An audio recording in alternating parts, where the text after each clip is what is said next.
And welcome back to the Hot Rod Hangout Podcast. Whoop, whoop. I'm Matt. And I'm Ashley. And this is episode 17. Yeah, it is. Y'all have now listened to 16 episodes. Welcome to number 17. Yes. Thanks for hanging in. Yes, thank y'all for the tens of listeners that... No, I'm just kidding. Y'all are killing it. Thank y'all so much. Yeah. So, I mean, we're pretty shocked at how far it's come already, and oh yes, super grateful, and very humbled and grateful for everyone that has liked, shared, commented, subscribed to the YouTube. yes. And we don't even have that much on YouTube, and people are already We subscribing. have nothing on YouTube basically, but we have the podcast. Yeah. You can listen to the podcast on YouTube if you want. Yep. But anyway, So and there'll be more content coming out. Yes. I feel on the YouTube, yes, especially. the 32 will get started. I don't know. Tell us if you'd like to see us wiring the garage, because that'll be the next project, and then we'll get started on the 32, and Yep. There'll be some new car related stuff coming, newer truck related stuff. Yeah, and we'll give them a full tour of our little shop. Yeah, I think it's turning out really good the way we got it we set could do up. a MTV Cribs. MTV Garage Cribs. 1320 garage video. But yeah, so thank y'all again. Just want to start this off with saying we're going to say it in the beginning and the end. You know, we appreciate Swap It Fast coming on board with us. Yes. It's great to have y'all on board. And also want to remind everyone, well, before I do that. Oh, yeah. In the description, there's the Throttle Addict where you go and use the code word Hot Rod and you save 15% off. Yep. I need to make an order before we go to Moultrie. But also we want to remind everyone that we are doing a pre-order on t-shirts. Mm-hmm. You have roughly a week left, and I will put the order in, and as soon as they come in, I will get them shipped out to y'all. Yep. But we appreciate everybody that has showed support that way. I promise there's going to be more designs that don't have giant QR codes on their back, but it's the first one going out. yeah. So, but like I said, we appreciate, everything, word of mouth, sharing it, our biggest supporters and stuff like that. We appreciate every single one of y'all. And we look forward to trying to get better every episode. Yes. And also, I think we've come up with the date of the first official Hot Rod Hangout. Ooh. Cruise, food, and what's not to like about food and cars. But it's going to be March 16th. We don't exactly know where we're going to head. It will be food related. Yeah. I have a couple places in mind. I'm going to put that as a question in this podcast at the end, a little poll, and also we'll talk further with it or more about it on Tuesdays live. Mm-hmm. But if you can't make the Tuesday live and you have an opinion and you live close to Central Florida and you'd be wanting to come out to that, feel free to shoot me a message. It may be we go here one time, we go here somewhere else, we go, another time. It doesn't necessarily have to be the same place, but the cruising with the people will always be the same. Yeah. We'll meet somewhere and then cruise out as a group. Mm-hmm. And maybe that's the right thing to do. Maybe it's the wrong thing to do, but it's what we're going to do. And if it seems like we need to make a change, then we'll adjust on the fly. Yeah. Kind of take it as it rolls. Well, we're brand new at this too. I mean, yeah. And people do cruises and they're successful. People do car shows and they're successful. And it's just a matter of who we get out. Yeah. And I've said it before, I'm not one for the sitting around in a parking lot, waiting on your trophies. I'm more get out and drive your stuff, but I'm also a little thicker around the midsection, so I like food. So if we are cruising to food, that's always better. Yeah. But there are a couple places that we have in mind. Coney Island is one in Brooksville. They have a decent sized parking lot. They support car events, so that's definitely something that we want to support. That's also on a main road, so people would be able to see us drive. They'd see us driving there and parked up, taking up a good portion of the parking lot, hopefully. And also Cracker Barrel in Brooksville and Lollygaggers in Wildwood. There's a whole bunch of different ones. And we also, if you know something local that's a little hole in the wall, we're not trying to take an all-day trip. But if it's, under an hour from, Bushnell, which is probably where the meetup place will be, let us know. And if we catch you along the way, turn around, catch up with us, or, if you got people coming from the same places, get together and cruise over together and then ride out. This is kind of just playing it by ear and figuring out what's going to work for everybody. Yep. So, we also have barbecue and ice cream. Yes, in Dade City. Which that was the first cruise that me, Ashley, Mom, and Dad took. And, they have good barbecue and good ice cream. Yep. Unfortunately, it should be barbecue or ice cream. Because if you eat the barbecue, you're not going to have room for ice cream. Nope. But, so we're looking forward to that. Kind of just give some opinions. Would you rather it be all drive and meet at the place that we're going to meet at? Would you rather it be the same place every single time? Would you like exploring? There's a whole bunch of different things that we can work out. And, just like the car community, this is a community. So we're going to listen to what's going to make the most people happy. It's just going to make me happy to see old cars driving. Mm-hmm. So I'm covered, but it's going to be whatever works out best for, the majority of the people. Yeah. Our faithful listeners. And like I said, we say it every episode, but it is purely awesome, the response that we've gotten. And there's good things coming. Awesome people that, I still want to have on that we're still trying to work out. And even if any of y'all, if you're into cars and you want to come hang out with us, that's what this is all about. You don't have to have a big name or a big following or anything like that. Yep. Lord knows we don't.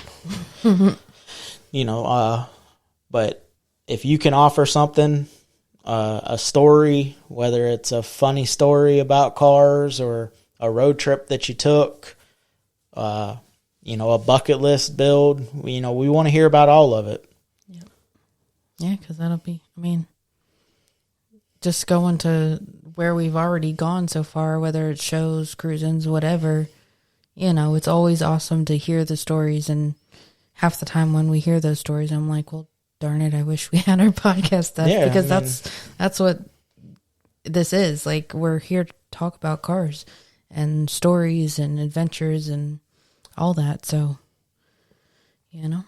And also, I've had a couple people that I've reached out to and asked, hey, would you want to do this? Or reached out and, offered, hey, come hang out. And we get the same response. Oh, I don't know how to do that. Or, I've never done that. I don't know how good I'd be at it.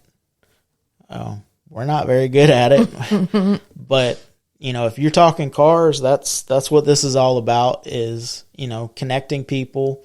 And who knows, if you're not local to us and you come on the podcast, there may be somebody that's, right up the road from you that you didn't know. You know, I mean, on the live on Tuesday, we had somebody that lives where Ashley grew up. Yep. And they don't know each other, you know, which Ashley wasn't that into cars at that point. So maybe if she would have been, they would have ran into each other. But, you know, it's all about the connections and getting to talk to people and hearing different perspectives, because not everyone, you know, we've had guests on and I've talked about it.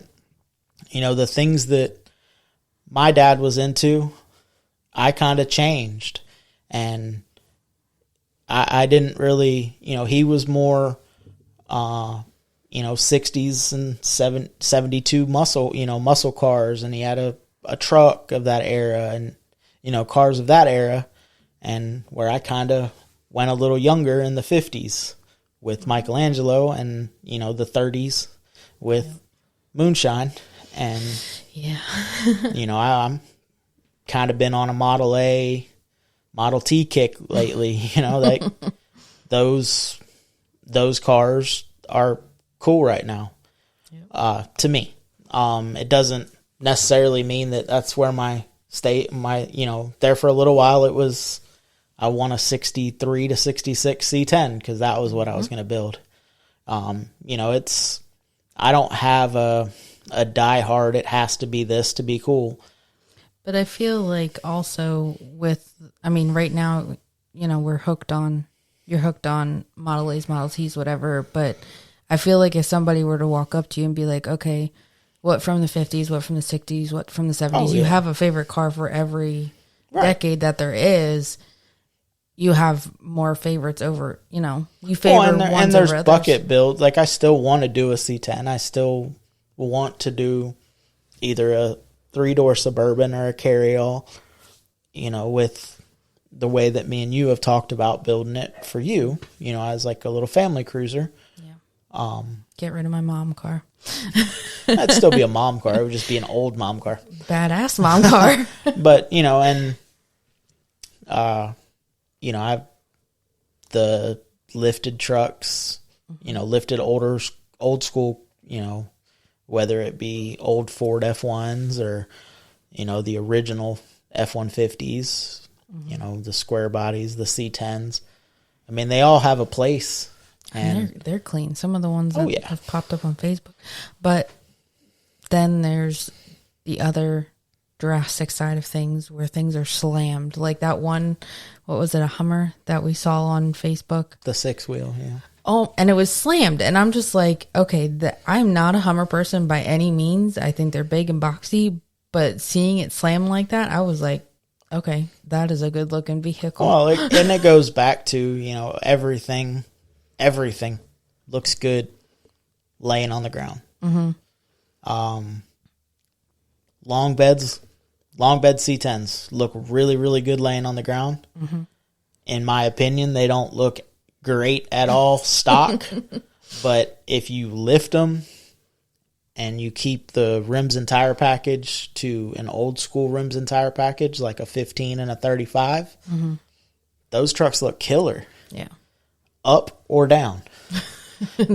Not standard. Stock height, you know, and then there's vehicles, you know, the Apaches, the 50s, the late 50s, Apache trucks. They look killer anywhere. Especially on the ground. They do look real good on the ground. But, you know, there's not, you know, and then, you know, muscle cars, they have stance and wheels make the car. You know, there's so many times that we watch these TV shows and it's a beautiful car. Yeah. And then they put rubber band tires. Well, now it doesn't look cool anymore. Yeah. You know, it's a badass car with an asterisk behind it. Well, it's a badass car if you put 15s back on it. Yeah. You know, or rims that don't fit the build. You know, it's like you can still appreciate it that's a nice build, but there's something off about it. There's that one little thing. Like if you have a generic well, I shouldn't say generic, but if you have a theme throughout the whole car, you want to stick with that theme throughout the whole car. You don't want it to be like rat rod and then put white walls on it. Or you don't want to put, I mean, depending. White walls will fit. White walls, classic cars. I mean, that fits pretty much everywhere, but I know what you're saying. You don't want to put billet 22s on a rat rod. Yes, thank you. You want to kind of, if you're building a car for 50s era, which is kind of where we stay, the 50s and 60s eras is kind of, no matter what vehicle, that's kind of the era I like to, that's where most of our builds will be, is in that era. We just take bodies from 32s. Well, no, but it's still, the 32, when it's done, will look like someone bought a 32 in 1950 and they did it the way that it would have been done. There's not going to be billet wheels. There's not going to be billet interior. There's not, there's going to be very minimal interior because it's literally what someone could have built back then. It's going to have a newer small block in it, but the intake that I'm going with fits the old school small block. Right. It's something that you could have built. Yes, there's going to be parts that are new. Not saying that I'm going to source everything out of a junkyard, but they're going to appear to be of that era. Right. But with that being said, if you dig big wheels on a Chevelle, if it's your car and you want to put big wheels on it, that's fine. But it's going to fit in the category for me, which doesn't make it gospel. It just makes it my opinion, and everybody has one. Some of them stink, but it is what it is.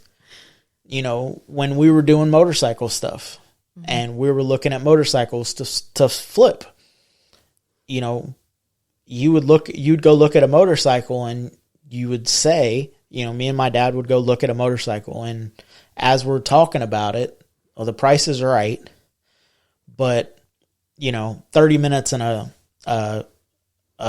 flat wrench would, make that worth this much.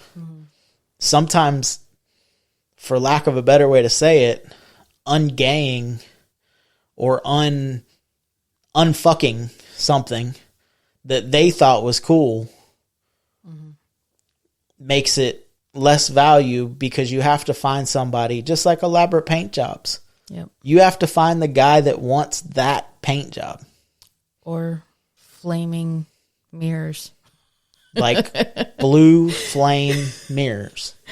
They were chrome and he was going to paint them blue to match his bike, which is, I sold him, told him to send me a picture. He never did. So maybe he decided when he got home that they looked real good billet, and I would have agreed more that they looked nicer non-blue, but they were still a little on the hanky side, and I wouldn't have wanted to ride with spiky flames pointing at my hands, but that's his decision. Yeah. It's his bike. He can do whatever he wants to do to it. You found that one guy that wanted those flame mirrors, but then when he goes to sell that bike, they might not like them.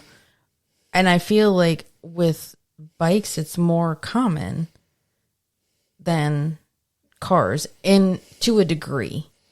Well, yes, but I mean, even like you buy a vehicle and you don't like the wheels. Yeah. You buy a vehicle and you don't like the running boards, the steps. True. Some people don't like patina.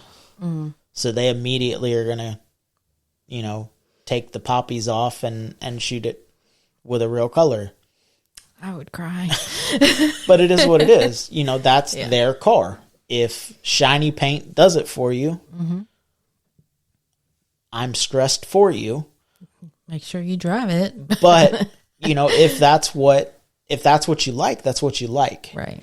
You don't have to like the checklist. And I think that's the one thing, and I've mentioned it before, that's the one thing that or not the one thing, but that's one thing about this culture that I kind of get down on is I'm not building that car, or that car wasn't built for me. Right. That car was built for that guy.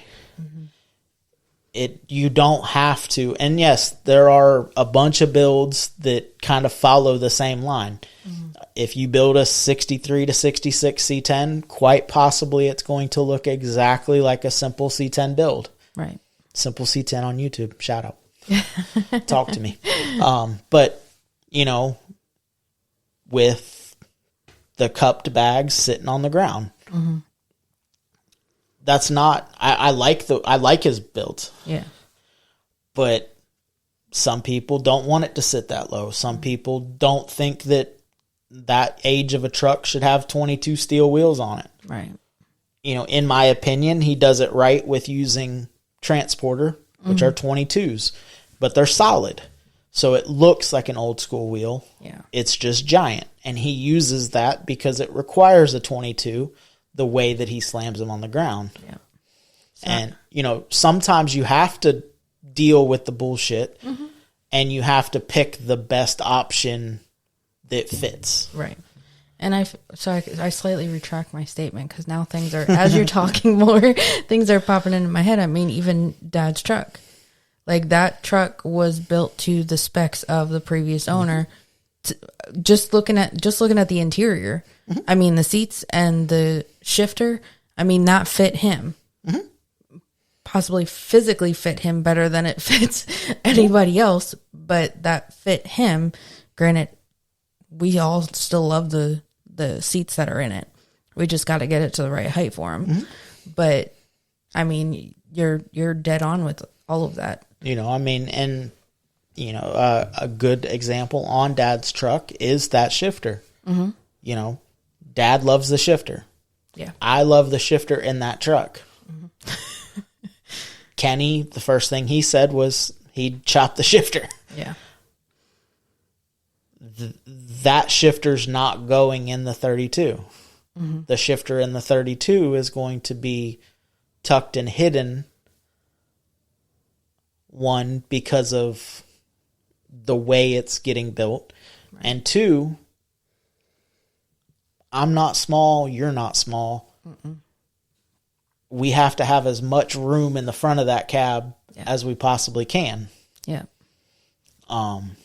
I couldn't imagine that cab with a shifter in it, with an actual like 4 or 5 speed, 3 speed shifter.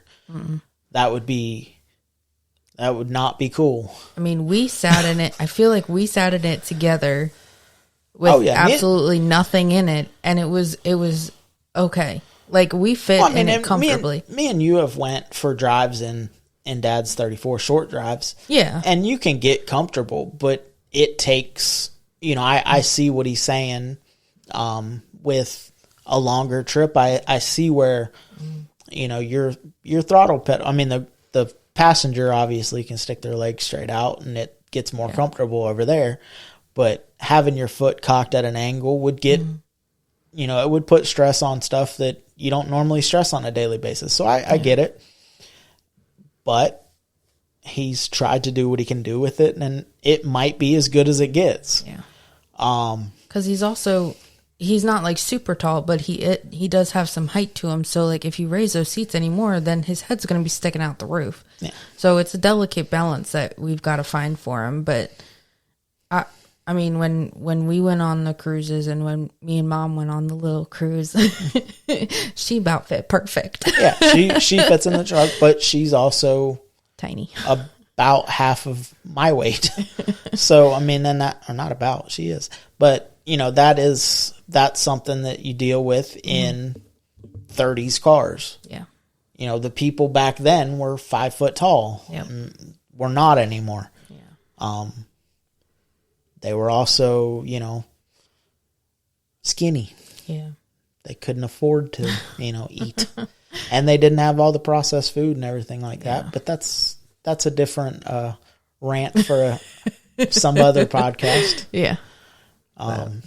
But yeah, and we, every time we go somewhere, I try to make it a point to go look at something that might not fit my image of what the car should have been done like.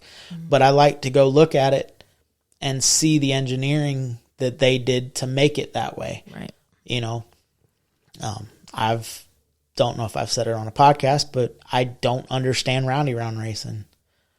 But the little bit of exposure I had to it, I wanted to learn, because the fact that they can make those cars go that fast and then turn and maintain any somewhat of speed is amazing.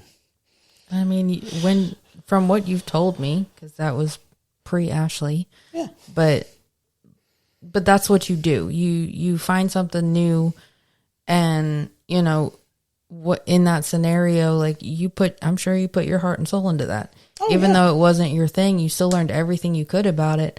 I mean, I was a hairdresser for 6 years, and you have more hair-related TikToks than I would have ever expected in between cars and everything else. Then there's a random hair TikTok, and like you had no desire. No, but your phone listens to you. Yeah. But, and also it gives, you know, I want in every conversation or relationship, obviously not love relationship because I'm married happily, but you know, in every conversation or relationship that I have, I want to understand the other person. Yeah. You know, that way at the end of the day, if something does happen or a comment gets said or you build a car that doesn't really fit, well, why? Yeah.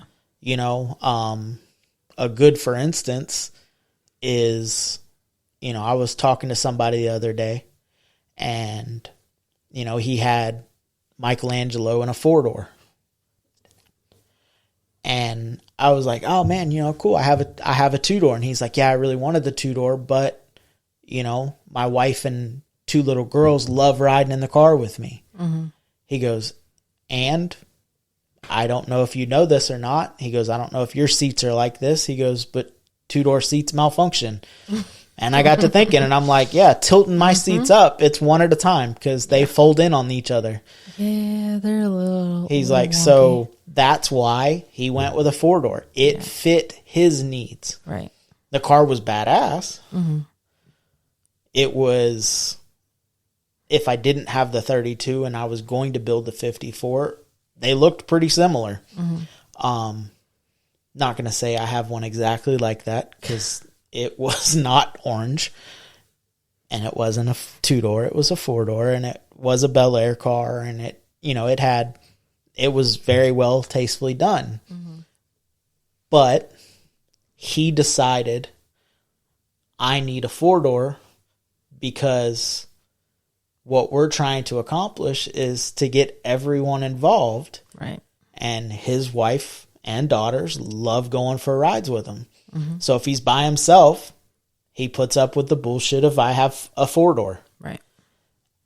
But when Dad gets home, we can all hop in and go to ice cream and not have to worry about the seats collapsing and not getting home. Yeah. You know, so everything, anybody that builds a car or works on a car or buys a car done even has a reason for why they did that stuff. Mm-hmm. You know, some stuff is function. Yeah. Some stuff is form. You know, some of it's financial, I feel. Well, yeah, but you know, another instance, and I hate to keep using Dad's truck, but that's the only truck that we've been, you know, kind of working on. Mm-hmm. You know, the one mirror, the driver's side mirror was a little loose. Right. And he didn't think he could get it tight. So he was going to order a set of mirrors. And he did research, and he was like, well, you know, they sell a 4-inch mirror, which they sell a 3-inch and they sell a 4-inch. Well, the 4-inch it's only an inch, but it would give him a little more visibility. Right. Which ended up backfiring because those are 4 inches on his truck already. But, you know, it was, the 4 inches would be bigger. It would detract. His thought process was he had 3 inches. So, right. You know, that extra inch would give him a little more visibility, but it would also be bigger on the side of the truck. Well, sometimes you have to say, well, is it better to see what's behind you, or is it better than to look cool? You know, that's a decision you have to make. And usually there's a time in your life where that decision flips. Right. You know, in the motorcycles. When I first got into bikes, my dad was the smallest lights you could possibly have. It's got turn signals. You couldn't see them because they're so tiny. They didn't put off a lot of light. You know, we went minimal. Right. And then he flipped. And we didn't put god-awful lights on it, but we went with stock lights with the brightest bulbs that you could possibly put in there because it's good to be seen. Yeah. The same with a car, you know, the 32, you know, I could have went to a junkyard, or I could have went to a swap meet, and I could have found those lights, but they'd have been 90-year-old lights, you know, or 92-year-old lights, you know, and the lenses may have been smoked, or they may have been, you know, they're glass. Yeah. So instead, I bought reproduction lights. They're still glass. Yeah. But they're a better light. Yeah. They still look like they're gonna fit the part, but yeah, they're identical to stock. Yeah. But it's a glass lens that says stop on it on both sides. Yeah. You know, and it's going to serve the purpose better. The headlights, I have a set of headlights for it, but if I put them on there and they don't do what I want them to do, I'm going to go to a bigger headlight. The reason I bought them was because I was at a motorcycle swap meet because we were selling motorcycle parts. And I was like, hey, that matches kind of the picture I have in my head for that truck. So I bought them. Yeah. They may be for sale soon. At that point, hit me up on Swap It Fast. And I mean, it's going to be process of elimination no matter what. And I feel that one benefit of us building a 50s genre car truck now is you can do the upgrades of electronics and things like that. Granted, we're not going to go in there and put like a huge sound system and all that stuff. No. But the stuff that's important, we can actually do good quality lights, good quality light wiring like we're doing on Dad's truck. Well, y'all are. I'm supervising. But, you know, we're able to now put the quality in where it needs to be. So that way you can drive safer and better and be able to go on the cruises and not have so many, hey, we need to pull over moments and just have a good time. Well, I mean, even the ignition systems. I mean, you know, we're going from Points Ignition to, you know, Dad's truck has a distributor, an HEI distributor with a coil. The 54 was 6 volts. It's now 12 volts with a distributor, HEI distributor in it. The 32 will have, unless I come across a Magneto I can get in my price range, it will have an HEI distributor all in one. It worked the last time. So if anyone out there in internet land has a Magneto for a small block Chevrolet, or we'll check out Swap It Fast. It's already on there. Oh. Of course it is. You're on top of it. I've already posted it. But yeah, and that's, you know, and that's another thing you said, financial. You know, there's a lot of things that I wanted to do to that truck. Yeah. That ain't gonna happen. Big blower. You know, I wanted, I wanted a blown small block in it. And that was the goal for the truck, was I was going to build it, and the motor that I bought was literally going to go in it, and I was going to try to piece together a motor as I could afford it.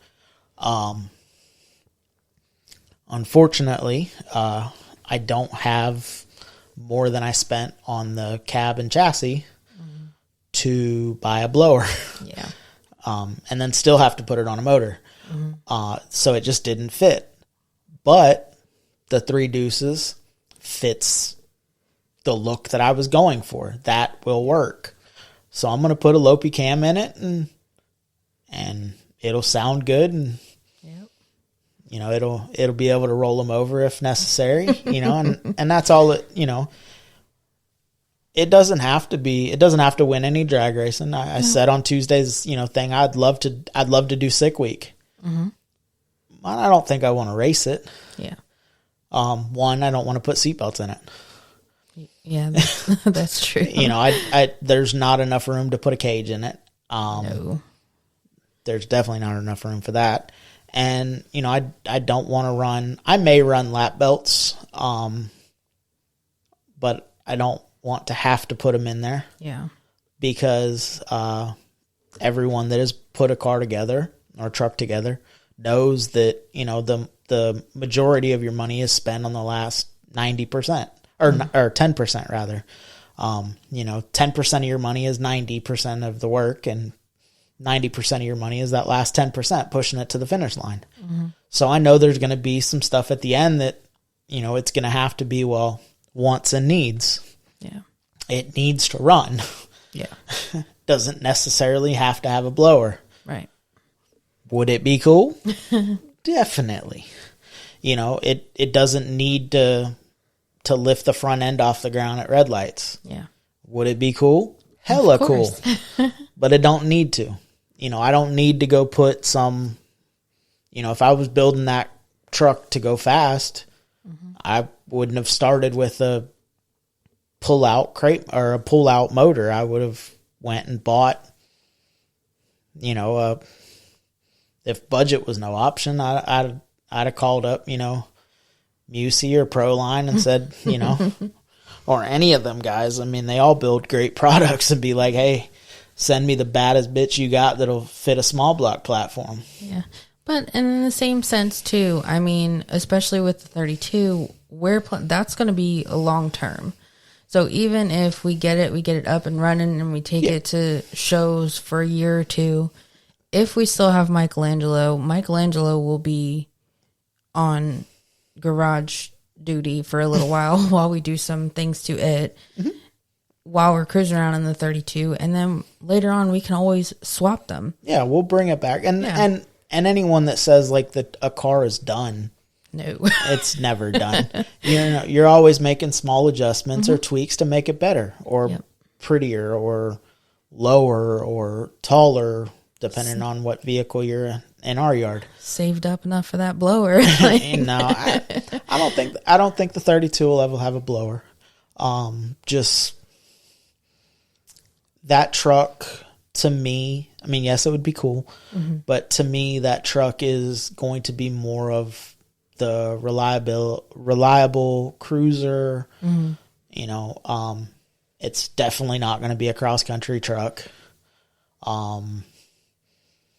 I don't see us ever driving that truck to California or Pigeon Forge or Texas or even Moultrie. I mean, I will load it on a trailer and take it to any of those places and in gas or garage terminology, terrorize every neighborhood, and, you know, but the 54, if it sticks around, when that car gets redone, that car will be built to, I can put it up on the interstate, set it at 80 and go. Yeah. You know, I will do the front end to Mustang 2. It'll end up with a fuel injected either small block or LS with an automatic. You know, it's got a decent rear end in it already because of the S10 5-speed swap. It may end up with AC. It may end up, you know, the interior would be comfortable enough that, you know, you could go do that. Yeah. But, and that's another thing is just because you have a car, it's okay for it not to do everything great. Yeah. You know, if it's a solid, you know, if it's a solid Sunday cruiser and it does all right on 2-hour trips, cool. If it's really, really great, but it's not good short hop, that's fine too. Like, you have to, the mission of the car has to match the mission that you want it. Yeah. If you're a Sunday cruise guy, that car doesn't need to go to California. Right. If you're a road trip guy, it doesn't have to sound nasty pulling in and backing in at a poker run or a bar or a cruise in. Right. You know, you don't have to, it doesn't have to pull out and shoot flames and make blower noises at a cackle fest. That's not what the car was built for. Right. So whenever you're building a car, you have to think of, okay, what do I want this car to do? And it's never going to be great at everything. Mm-hmm. You know, blowers, turbos, nitrous, big lopey cams, big cams.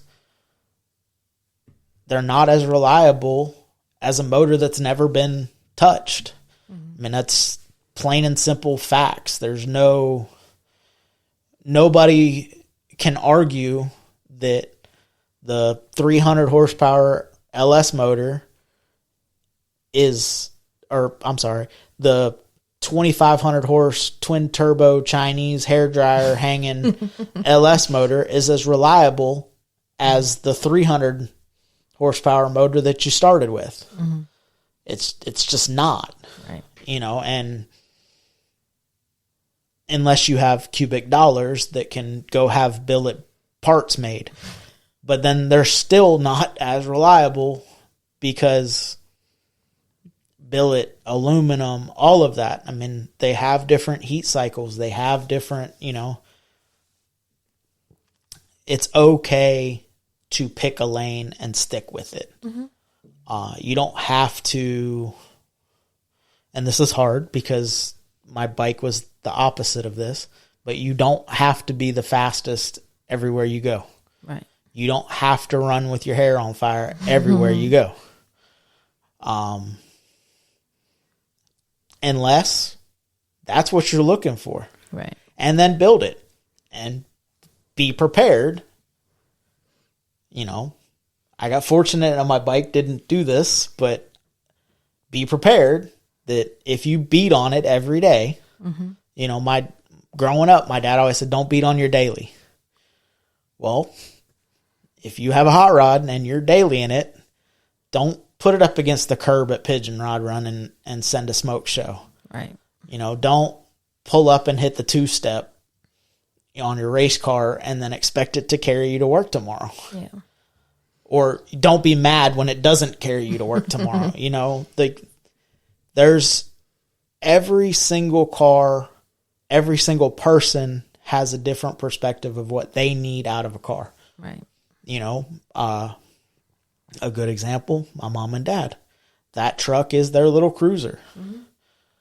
If I called them tomorrow and said, hey, Pops, you're going with me to Moultrie, let's take the 34. I'm losing my riding partner because he's going to think that I lost my mind. But if he called me and said, hey, no, we're going to take the 54, I would lose him because I would tell him, like, you're silly. I can't take that car that far. Yeah. You know, that's just, it's not in the cards for those. Right. But if, you know, Scott, the guy we met and had on the podcast with. Oh yeah. His Suburban Carryall, mm-hmm. You know, that's a driver. Yeah. And it's a beautiful, beautiful, beautiful truck. Yes. But he's not scared to put some miles on it. No. And it's reliable. Yeah. But it's built for that purpose. Yeah. You know, it's probably not going to beat anybody red light to red light. Mm-mm. But if you extend it out 3 or 4 red lights, I bet it'll be right there with you. Okay. And I mean, it's because I'm sure part of that too has to do with the fact that that's his wife's car. Mm-hmm. Just like, I mean, I know you, and ever since day one, I always drive the more reliable vehicle out of anything in the yard. Just for the... I try to make it that way. But, and I mean, there were plenty of times where, especially when I had my god-awful cruise, you gave me your truck and you took the cruise even though you were driving further because you didn't want me to be stuck even if I was 15 minutes away from the house. You'd rather be the one to handle that situation because, especially at that time, I would have lost my mind. I wouldn't have known what to do other than to call you in a panic. I still remember to this day when I was working at the salon and I was coming back from Wildwood and my car had that overheating issue. And I called you immediately and went and took the radiator cap off, and me being a silly goose, just continued to unscrew it, and the thing just popped off and fell into the engine bay. And I couldn't see because it was 9:30 at night. And you came and rescued me, and probably took you 5 minutes to get to me, even though it was 20 minutes away. But you started letting me take your truck the next day. Yeah, because you always gave me the more reliable. And also, you don't have to pigeonhole yourself into one type of build. Right. I mean, Ryan Gilmore with, cooped up 31. Mm-hmm. He has a coupe that he puts miles on it. Yeah.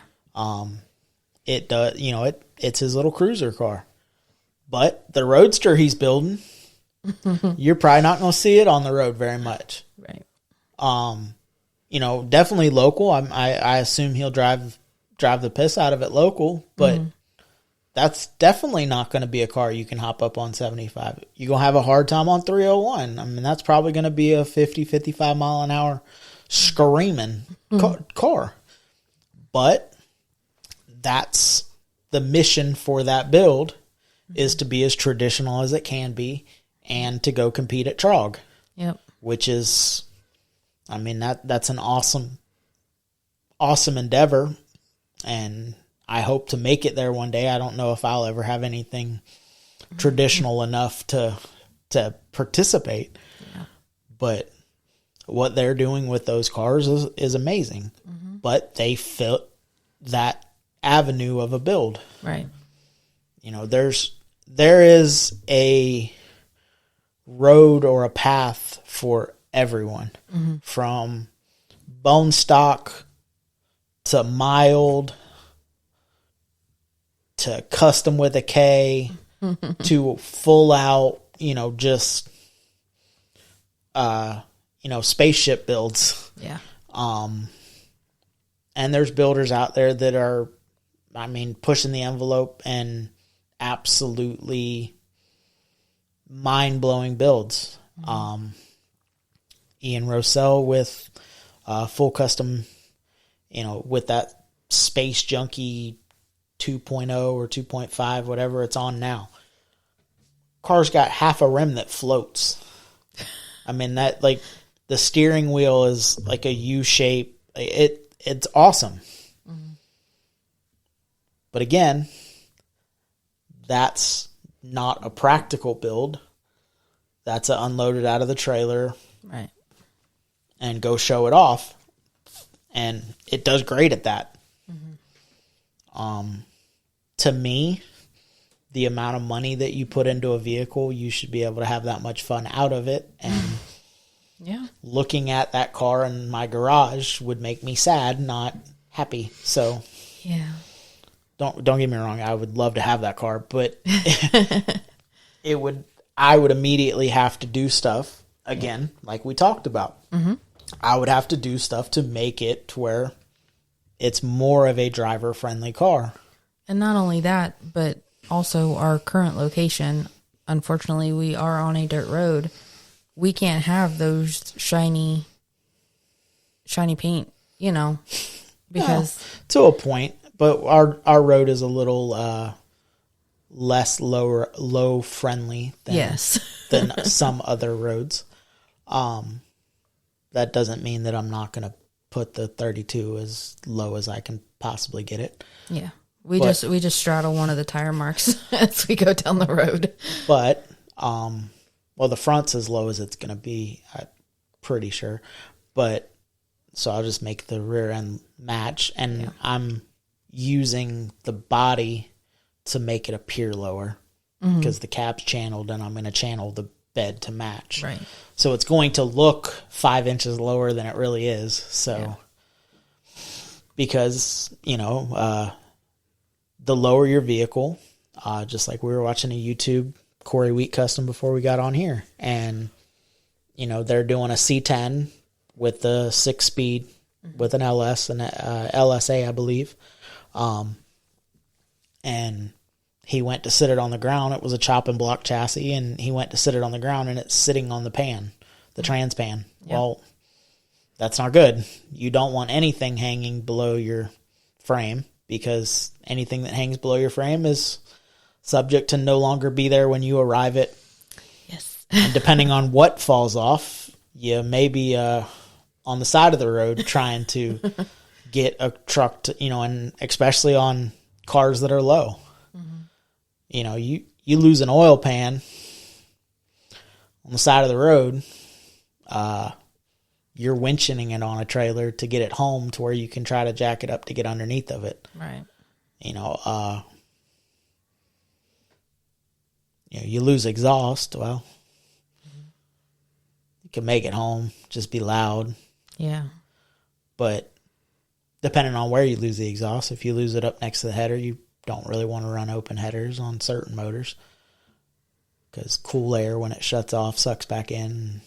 Now you messed up a motor to prove a point. But and again, there's so many different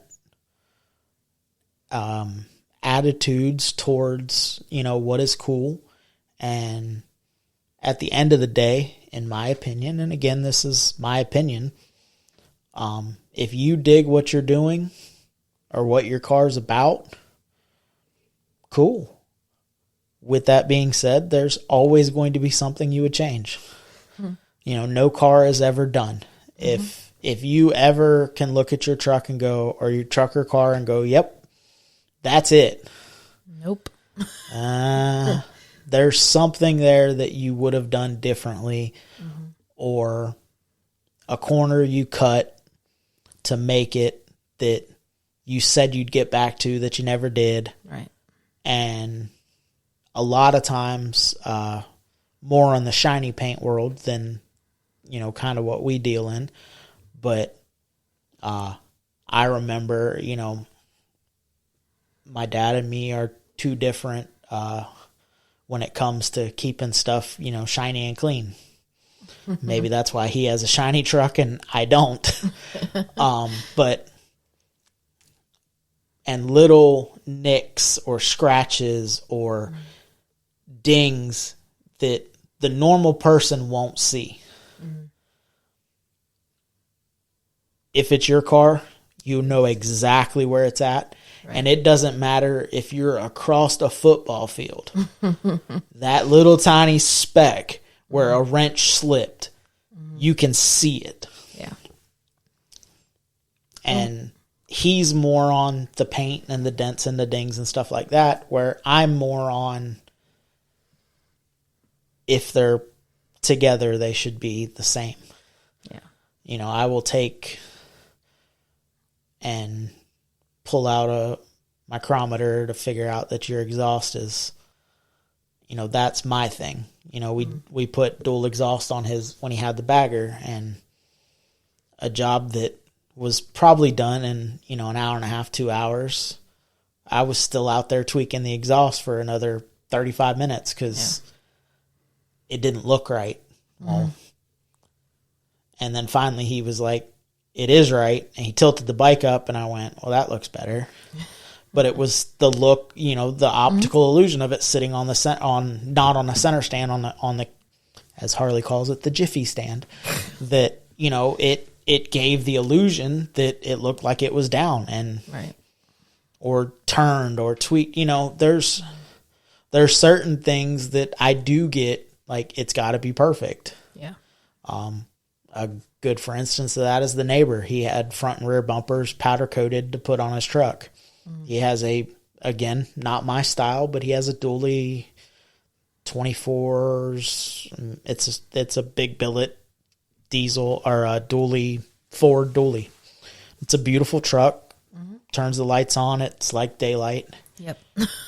But he got new bumpers front and rear for it. And we're putting the bumpers on, and he stands back and he's like, yeah, it's perfect. And I'm like, no, it's really not though. And we tweaked it a little bit more and kind of come to the conclusion that the front bumper was never going to be perfect. You have to remember that people built this. I mean, it's not, right. They didn't have the truck when they built it. So maybe the Ford guy put that bumper bracket on just a smear lower, right. And they didn't account for that because they didn't have the truck in front of them. And, it come down to, hey, bud, is that good? And it was, yeah, it's good enough. And to me, I would probably still be getting that bumper back because I would have taken it back off and done what was necessary to make it perfect. Right. Some things are perfectly imperfect, all of our vehicles. But when you're doing something for somebody else, it adds pressure to make it perfect. Right. You don't want that person to come out and go, that bumper's crooked, or them pipes are crooked, or, you don't want that. So, it just, and with that being said, is you don't have to be that way. If good enough is good enough for you, or, you cut corners to get somewhere, that's understandable.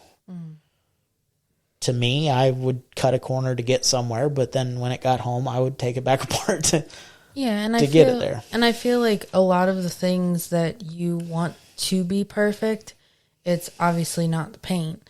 It's not the interior, but it's the stuff that actually matters. It's, getting that bolt and getting that situated right. It's getting the exhaust that you need on a motorcycle to be level. It's, things like that are necessity. Some of it is no one will ever notice. Yeah.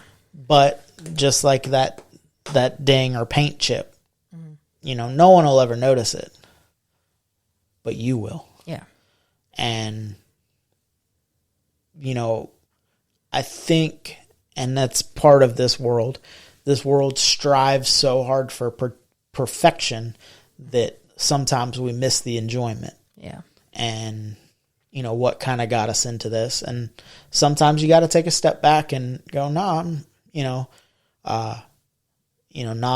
not getting too far off of cars, but, sometimes even in life, you're looking at your life and you're like, it's, not really going my way. But if you would take a step back and think about it, we're drawing breath every day, and, you have somebody, your support system is there for you.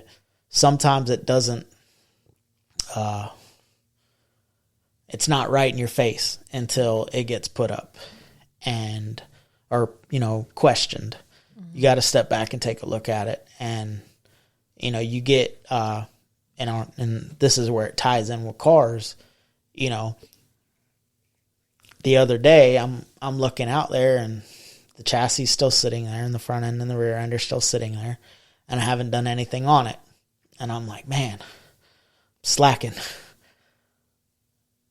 But took a step back and went, well, but I got the 54 worked on. I got this done. I got this done. We're still trying to move in, trying to get electric in the shop, trying to do this stuff. So sometimes you have to think like, oh, okay, well, I didn't get this done, but I got these 4 other things done. Right. And don't take, this is a hard one for me even, is people offering help. Don't be scared to ask for help. Because, the garage, when we started to move into that, I got overwhelmed. Like, there was a lot of shit that I needed to get in the garage. Right. But it was paralysis by over analyzing. And analysis. Analyzing? It was, yes. Thank you. Yeah. You know, sometimes you got to break it down and, okay, I'm going to get this little thing done towards my goal. And that's cars. I mean, you got sometimes, hopefully after they're together, you don't have that. You know, it's just little things that you're trying to change. But, you know, when you're starting from basically nothing, you know, you have to think, okay, today I'm going to accomplish getting the motor tore apart and getting the parts ordered. Today or tomorrow, I'm going to get the chassis cleared, which the chassis is cleared now. Okay. Today I'm going to do this rail. Tomorrow I'm going to do that rail. And just step by step, take little bites. Yep. So. Little baby steps. I call them little baby steps. And that's, you know, and also, you know, we've had quite a few guests and they've kind of all said similar things, and, you know, don't be scared. Don't be scared to mess up. That's the one good thing about older cars. Yeah. Everything that you do can be undone. Sometimes you need a grinder. I'm not saying like you've never chopped anything, like just go chop all the pillars and hope for the best. But if it's something that you want to learn, don't be scared to ask somebody that knows how to do it. Yeah. If it's something that you want to tackle, you know, go for it. You know, it was broke when you got to it. You know, I mean, that was one thing I had told Caden. You know, he was really, really interested and he really wanted to do something with an LS in it. And I told him, I said, buy an LS. He's like, well, I don't know what I'm doing. Buy an LS. Take it apart. Buy a blown up motor. It's never going to run again anyway. Right. You know, there's two options. You take it apart and you put it back together and it runs. It's great. Or you take apart a motor that doesn't run and you put it back together and it still doesn't run. You did not make it better or worse. You know, but you learned, okay? Because a lot of times, you know, if you've never been around it, you don't know, oh, well, why did that have to go in first? Right. Until you don't put it in first and then go to put that part in and go, oh, well, that'd have been way easier if that head was, you know. That's obviously a big example, but you put the heads on and then go, oh, where do these 4 pistons go? Well, you can't put them in from the bottom. So now the head's got to come back off again, you know, and stuff like that. So it is what it is. And the more you do, the more you're going to learn.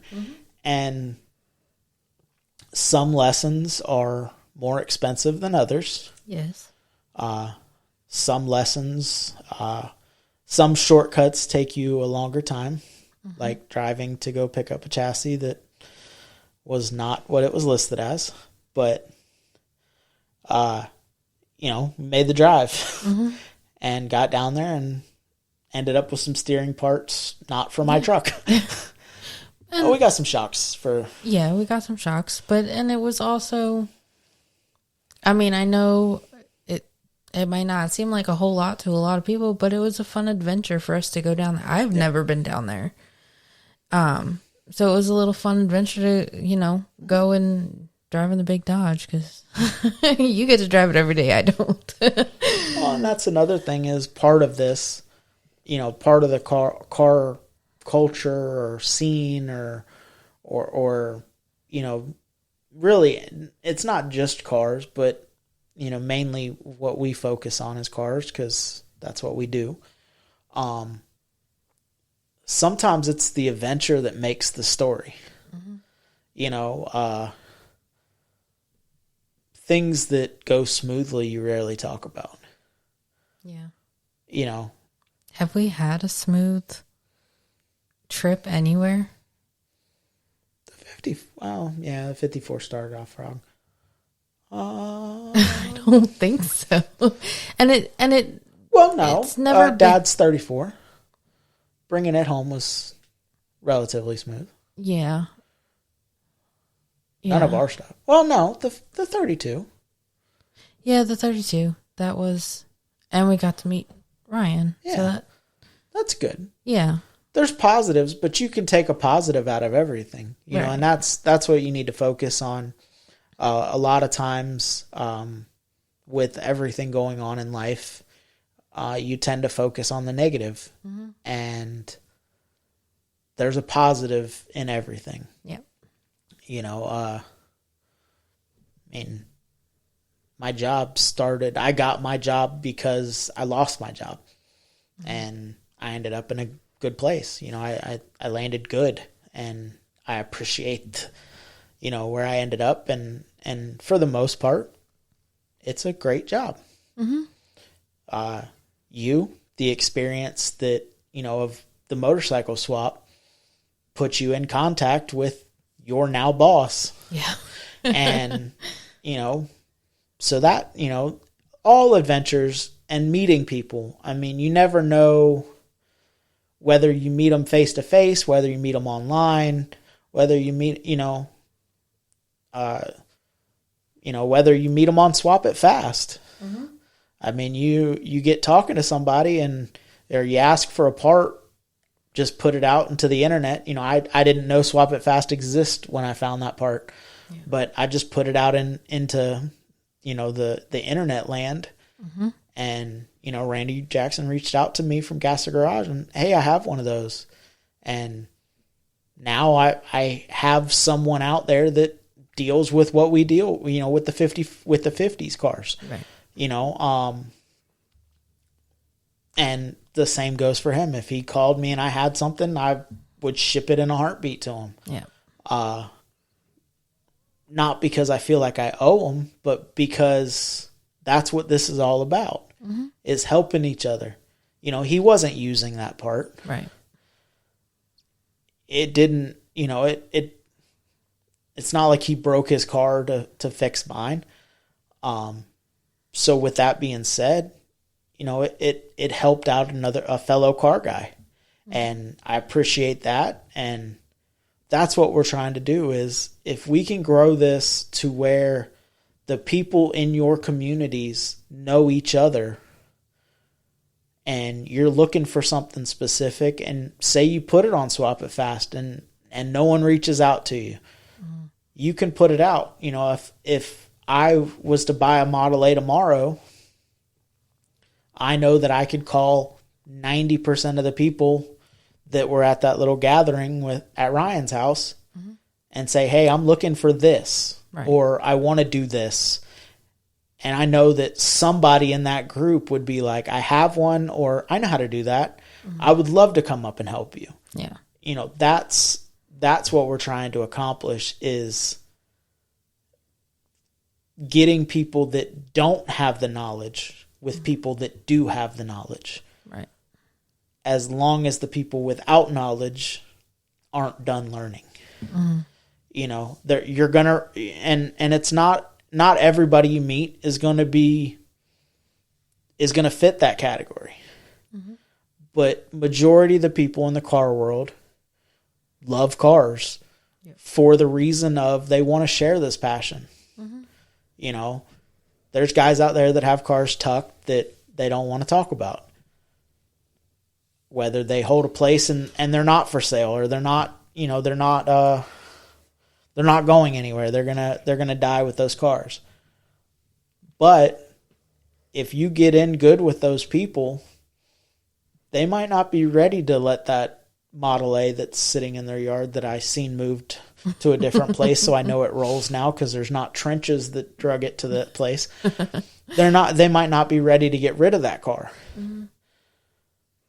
But they might know somebody that has a car that they are willing to get rid of. Or they may give you knowledge and down the road realize, well, I'm not going to do nothing with it. Right. And you're the only one that's there.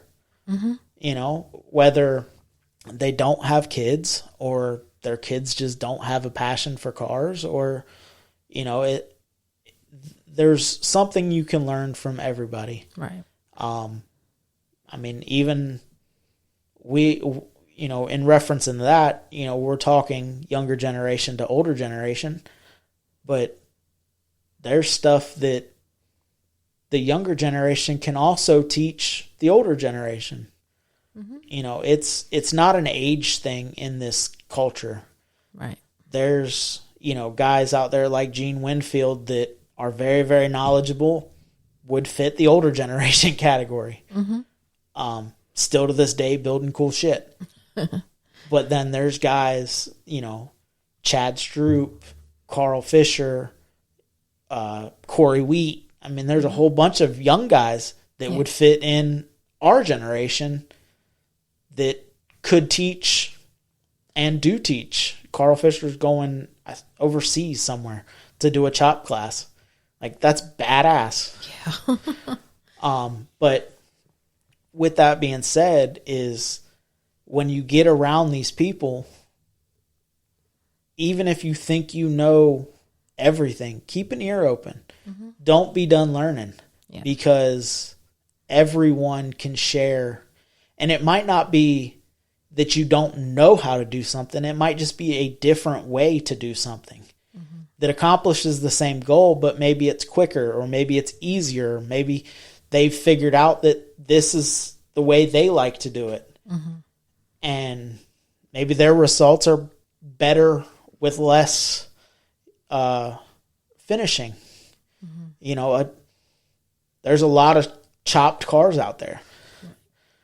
But if there's a technique on how to roll a sail panel that you didn't think of, well, you just save, 10, 20 hours rolling a panel out. You welded it up and you beat it to fit. Well, maybe there's a way to do that without having to beat it to fit for 20 extra hours. Right. There's so many things that we can learn from each other, and there's so many stories out there that if we don't reach out and connect these people, those stories are going to die. They're never going to be heard. Mm-hmm. And and there's some people out there that don't have anyone to tell the stories to. Yeah. Well, if you're listening to this podcast, you do. Yeah. Call me. I'll listen. I love hearing how it happened back in the day. Mm-hmm. I love hearing, what got you into this? What makes you want to continue to do this? Mm-hmm. A lot of this car stuff is insanity. I working on stuff. I'll never do this again. I'll do it again right now. Back at it.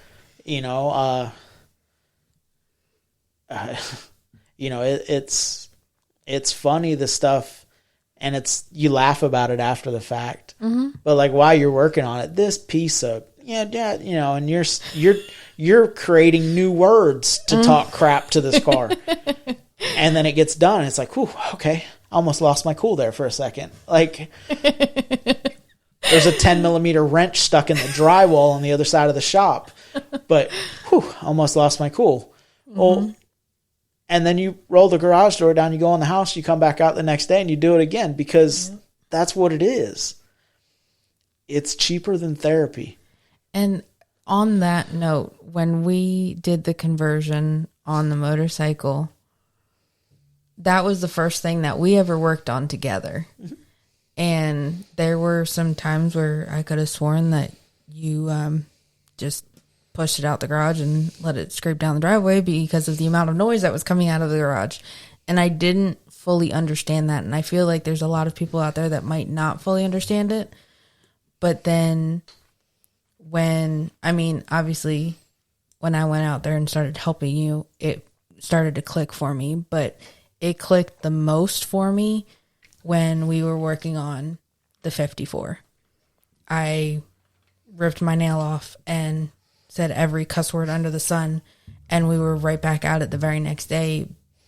But I had so much stress relief in that 2 weeks that we were working on it I didn't care that we weren't able to work on it in our own shop. I still had a blast going over and working on it together, and, you know, having your parents right there bouncing ideas off your dad and everything like that. It makes sense, and you just got to get out there and do it, and it will click. And it might not be for everybody. You might just be, you know, there's plenty, and I know especially in this culture, there's a lot of women out there that are, you know, I love cool cars, I just want to drive them or be in them. Great, you're still part of it. Oh yeah. Me, I want my working hands. I want those what do you call them? The new mechanic hands where it's grease and grime, and, you know, I like to get my hands dirty in it, and that's what excites me about it. But whatever aspect of it excites you, there's a rhyme and reason to it, I feel. And I don't know. I get the whole want to throw that. You don't want to throw a 10 millimeter though, because that'll get lost. Yeah. Well, you can't find it. So yeah, that's you can't true. throw it. But and that's a good point. Is, you know, the women, or maybe the women's die hard in it, and the guys just like, yeah, I'm here to support you. You know, go out, hang out with your car person. You know, it's not gender specific. I mean, there's badass girls that are doing this, and I mean, they're impressive work. There's girls that literally, I just want to show up and win a pinup championship. Yeah. I want to drive cool stuff. Cool. But be out there to a point. If your husband or wife is in the garage and they're cussing and screaming, probably like push the door open and like peek your head out before you just run out there and start asking questions, because sometimes it is frustrating. But if it's a calm, cool, collect, you know, then, and they're trying to figure something out, your, in quotation marks, stupid comment or stupid idea might not be stupid. I feel like I say that sometimes. I got a stupid idea. Well, and that's, but it's another way of looking at it. And, you know, the same with, you know, more, the quote is more guys, but it's more car people need to spend more time in a garage together, because you're looking at it from one perspective. Someone standing on the other side of the car might be like, well, it's never going to go down. That bolt's there. Right. You know, you don't see it. Or, you know, you're trying to do something and you're thinking it's got to go this way, but somebody else might be like, well, can't we shove the chassis in the other way? Right. Or, you know, wouldn't it be easier to just do that? Yeah, well, of course it would be easier to do that. Why didn't I think of that? Well, because I wasn't looking at it from whether it's an actual perspective or just another thought process. Right. And I feel like sometimes too, because I don't know a whole lot about any of this really, it's kind of, you know, you're teaching me as we go along, but it's also great for me, somebody that doesn't know a lot. You know, you're looking at something and you're trying to figure it out, and I see the wheels turning in your head, and I'll be like, you know, well, stupid question, but like, why aren't you doing it this way? Or what if you did it this way? And you've already thought of that. You've already walked through that process, and you're like, okay, well, come and look at it from my angle and you'll see why we can't do it that way. Or, okay, we'll start it that way, but then here's a way that I thought of that's going to finish it off. And I feel like whether you know a little bit or you know it all, I feel like everybody needs to come together, because the people that know only a little bit are going to learn or come up with that brand new idea that's going to make it work 1,000 times easier. Yep. And that goes back to everyone can contribute, you know, younger generation, older generation. I mean, little kids, you know, sometimes, you know, you're struggling for something and a little kid walks by and goes, hey, why don't you plug those lights in? Those lights will probably work, you know, and that's, you get in a rhythm and you skip something that is stupid or silly, and you're back at the back end of the trailer and you got your four ways on and you're cussing and turn. Saying, oh, well, it's not going to work. Right. There's no wiring, or the taillights on Dad's truck. We put them on and they don't work. And it's like, and I rewired using the wire that was there, I rewired them twice. Disconnected, swap wires, same thing. Disconnect, swap the wires back, same thing. I'm like, how is that even a thing? And it ended up being a ground. Yeah. Dad scuffed up the paint, drilled the hole out, we screwed the light back on, and now all of a sudden it works correctly. It's like, wait a second. So that's not even that's sometimes the silliest. And also, if you're very knowledgeable, which I'm not saying I am very knowledgeable, I have more knowledge than, you do, but sometimes you overthink the simple stuff because it can't be that. Well, it 100% can be, just like the ground problem. Like, it grounds through the light. It's bolted. That's a ground. Like, how is that not a thing? Well, we didn't know that the guy painted the bracket. Right. So now the bare hole that should have been there was painted over. And it's not making a good ground, so it didn't work. And it's not sometimes it's silly, things that, it can't be that. Well, it can be. Right. Sometimes it is that simple. Other times it's not. But sometimes, and also walking away from a project. Yes. If you're staring at something for 30 minutes and nothing's clicking, go grab an adult beverage or a water or a Gatorade, whatever your drink of choice is, and come back out. Stare at something else. Yeah. And just like looking for that tool that you had in your hand 5 minutes ago, you'll never find it. But once you start looking for a different tool, you'll find 14 of them that you couldn't find, so you went and bought another one. Yeah. And that's why we have such big toolboxes, because, you have one, but you can't find it. So Did somebody borrow it? Did I lose it? Did it break? Do I not remember it breaking? So you go buy another one. And then when you're putting that one away, you find the one that you were looking for, because I know where I left it. Well, you did leave it in there. You just didn't see it. Yeah. And the same with problems. I know how to fix this. Right. Well, it's not there. Yep. But so, with that being said, and don't forget to go to Throttle Addict and using the code word Hot Rod, you can save 15% off, which we actually need to do again, because I love my shirt, my Marilyn Monroe shirt. She's all tatted. I love it. But they got some cool shirts, men, women. Some sunglasses. Oh, yeah. Oh, that's they a have good cool idea. flannels, too. Yeah, they do. And also, make sure that you go check out Swap It Fast. Whoop, whoop. The link is in our link tree. It is free to be a buyer. They have awesome packages going on right now for sellers. And also, I believe they're also doing a promotion right now that you actually get more. Yeah. So make sure you go check it out. Show them some support. If you see, we're going to be at Moultrie the April 4th, 5th, and 6th. We'll both be in the same booth. Stop by, tell them that you heard it on us. Heard it on the Hot Rod Hangout podcast. Say hey to me. Bullshit.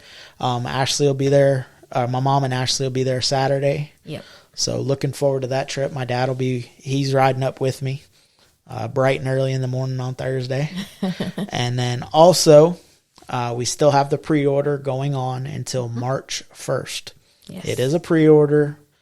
We'll order the shirts March 1st. Yes. And then they come to our house. And then we will ship them to you. Yes. If you're local, we'll even deliver them. But with that being said, thank y'all guys again for all the support. And y'all have a wonderful day. See ya.